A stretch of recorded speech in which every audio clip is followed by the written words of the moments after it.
বাংলাদেশের সাবেক প্রধানমন্ত্রী শেখ হাসিনা ভারতে পালিয়ে যাওয়ার পর কলকাতায় স্বাভাবিকভাবেই পার্টি অফিস খুলেন আওয়ামী লীগের বিভিন্ন নেতারা। আর এই নিয়ে এবার মুখ খুলেছে বাংলাদেশের অন্তর্বর্তী সরকারের পররাষ্ট্র মন্ত্রণালয়। এক সতর্ক বাণী দিয়ে ভারতের রাজধানী নয়াদিল্লি ও কলকাতায় আওয়ামী লীগের নিষিদ্ধ কার্যক্রম বন্ধ করার আহ্বান জানিয়েছে সরকার। সরকারের মতে ভারতে থাকা আওয়ামী লীগের কিছু নেতার বাংলাদেশ বিরোধী কর্মকাণ্ডের কারণে এই পদক্ষেপ প্রয়োজন হয়ে পড়েছে। একাধিক আন্তর্জাতিক গণমাধ্যমের প্রতিবেদন উঠে এসেছে, ভারতীয় ভূখণ্ডে এই নেতারা ক্রমাগত বাংলাদেশের বিরুদ্ধে তৎপরতা চালাচ্ছে, যা দুই দেশের সম্পর্কের উপর প্রভাব ফেলতে পারে।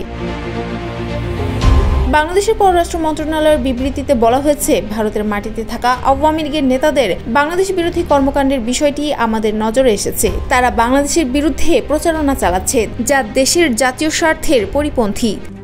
RICL TMX, যুগের পর যুগ স্থাপনা থাকে মজবুত। আরও বলা হয়, বাংলাদেশের মানবতার বিরুদ্ধে গুরুতর অপরাধের অভিযোগে পলাতক বেশ কিছু আওয়ামী লীগ নেতা বর্তমানে ভারতে অবস্থান করছেন। পররাষ্ট্র মন্ত্রণালয় মনে করছে, বাংলাদেশের স্বার্থের বিরুদ্ধে পরিচালিত এই ধরনের রাজনৈতিক কর্মকাণ্ড ভারতের মাটিতে থাকা কোনো বাংলাদেশি নাগরিকের মাধ্যমে পরিচালিত হলে দুই দেশের মধ্যে পারস্পরিক সম্পর্কের ওপর বিরূপ প্রভাব পড়তে পারে এবং বাংলাদেশের অভ্যন্তরীণ রাজনৈতিক পরিবর্তনের জন্য বড় ধরনের ঝুঁকি সৃষ্টি করতে পারে। একই সঙ্গে বাংলাদেশের জনগণের মধ্যে অসন্তোষ সৃষ্টি হওয়ার সম্ভাবনা রয়েছে, যা দুই প্রতিবেশী দেশের সম্পর্ক আরও জটিল করে তুলবে। এই পরিস্থিতিতে পররাষ্ট্র মন্ত্রণালয় ভারত সরকারকে সতর্ক করে দিয়ে বলছে, ভারতীয় ভূখণ্ডে যেন কোনো ধরনের বাংলাদেশ বিরোধী কার্যক্রম পরিচালনা করা না হয়।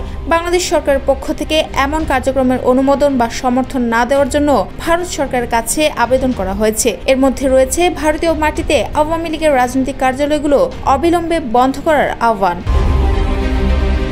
তবে ভারতের পররাষ্ট্র মন্ত্রণালয়ের মুখপাত্র রণধীর জয়সওয়াল এই দাবিকে অস্বীকার করেছেন।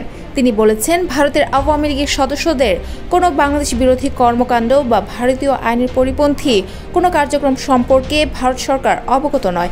তিনি আরও বলেন, ভারত কখনোই তার মাটিতে অন্য দেশের বিরুদ্ধে রাজনৈতিক কার্যক্রম পরিচালনা করতে দেয় না, যা ভারতের পক্ষ থেকে এই বিষয়টি সঠিক নয় বলে উল্লেখ করেন।